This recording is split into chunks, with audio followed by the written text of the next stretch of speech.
Hello guys, നോക്കൂ, ഇതെവിടെയാ സ്ഥലമെന്ന് നിങ്ങൾക്ക് പറയാൻ പറ്റുമോ? നല്ല ബ്യൂട്ടിഫുൾ പ്ലേസ്, സൂര്യനൊക്കെ ഉണ്ട്. നമുക്ക് അവിടെ എവിടെ അമ്പലമൊക്കെ ഉണ്ട്. കുറേ മലകൾ കണ്ടോ നിങ്ങൾ? ഇവിടെയൊക്കെ കണ്ടോ നിങ്ങൾ?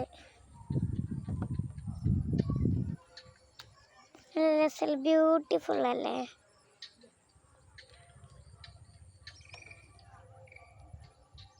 ഇവിടെ നല്ല ഞാൻ ആദ്യം ഇവിടെ വന്നേരം കണ്ട സ്ഥലമാണ്. നല്ല രസമുള്ള സ്ഥലം. അപ്പോൾ ഇതാണ് സ്ഥലം. നിങ്ങൾ കണ്ടോ? എനിക്ക് ഇഷ്ടപ്പെട്ടൊരു സ്ഥലം. ഇവിടുന്ന് നിങ്ങൾക്ക് ഫോട്ടോഷൂട്ടൊക്കെ ചെയ്യാം. അത്രയും നല്ലൊരു സ്ഥലം. ഓണം ഫോട്ടോഷൂട്ടൊക്കെ. ബൈ.